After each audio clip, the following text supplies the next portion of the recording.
Assalamualaikum warahmatullahi wabarakatuh.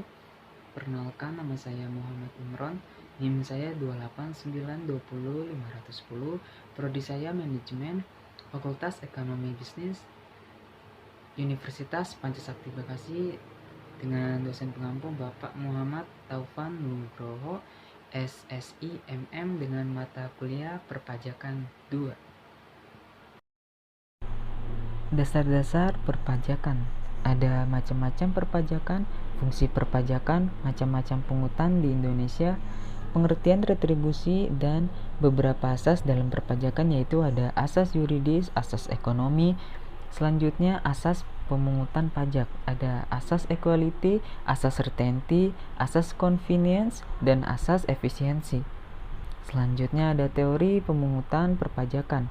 Ada teori asuransi, teori kepentingan, teori gaya pikul, dan teori bakti. Selanjutnya timbulnya pajak terutang, hapusnya utang pajak, fasilitas perpajakan, paham timbulnya utang pajak, investor asing, fasilitas perpajakan, timbulnya pajak terutang, penetapan dan ketetapan pajak. Selanjutnya jenis-jenis pajak penghasilan. PPh pasal 21A.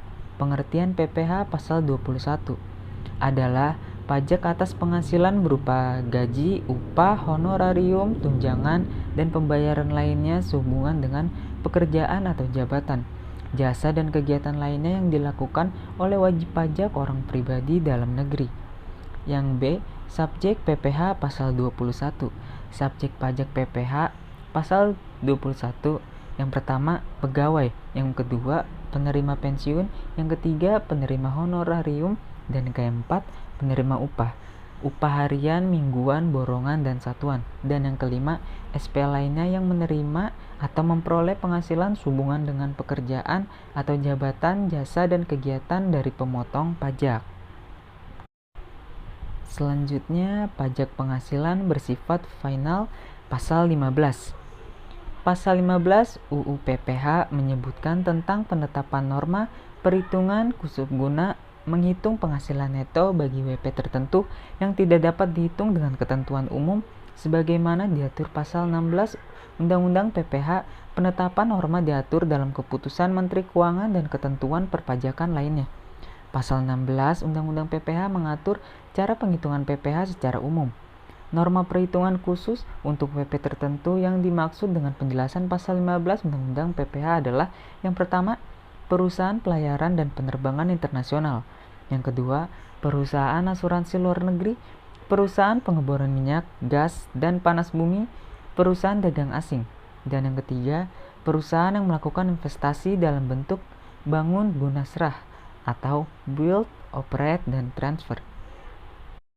Selanjutnya ada wajib pajak orang pribadi menggunakan norma perhitungan dan wajib pajak orang pribadi penyelenggaraan pembukuan. Selanjutnya, pengurangan penghasilan dan biaya yang diperkenankan sebagai pengurang atau deductible expense. Penghasilan tidak kena pajak atau PTKP dan biaya yang tidak diperkenankan sebagai pengurang non-deductible expense. Selanjutnya, wajib pajak orang pribadi dan badan yang memiliki peredaran usaha tertentu dan wajib pajak bentuk usaha tetap. Selanjutnya, menghitung pajak penghasilan dan penghasilan kena pajak. Selanjutnya, wajib pajak badan dalam negeri dan menyelenggarakan pembukuan wajib pajak bentuk usaha tetap. Selanjutnya, pajak bumi dan bangunan. Pengertiannya, bumi adalah permukaan bumi dan tubuh bumi yang ada di bawahnya. Permukaan bumi meliputi tanah, perairan pedalaman, termasuk rawa-rawa, tambak, perairan, serta laut wilayah Republik Indonesia. Selanjutnya, bangunan adalah konstruksi teknik yang ditanam atau dilekatkan secara tetap pada tanah dan atau perairan. Nah, termasuk dalam pengertian bangunan ada jalan tol, kolam renang, pagar mewah, tempat olahraga, galangan kapal, taman mewah, tempat penampungan atau kilang minyak, air dan gas, pipa minyak, dan fasilitas lainnya yang memberikan manfaat. Selanjutnya, subjek pajak. Orang atau badan yang secara nyata mempunyai suatu hak atas bumi dan memperoleh manfaat atas bumi atau memiliki, menguasai, atau memperoleh manfaat atas bangunan. Selanjutnya, kewenangan Dirjen Pajak untuk menentukan subjek WP.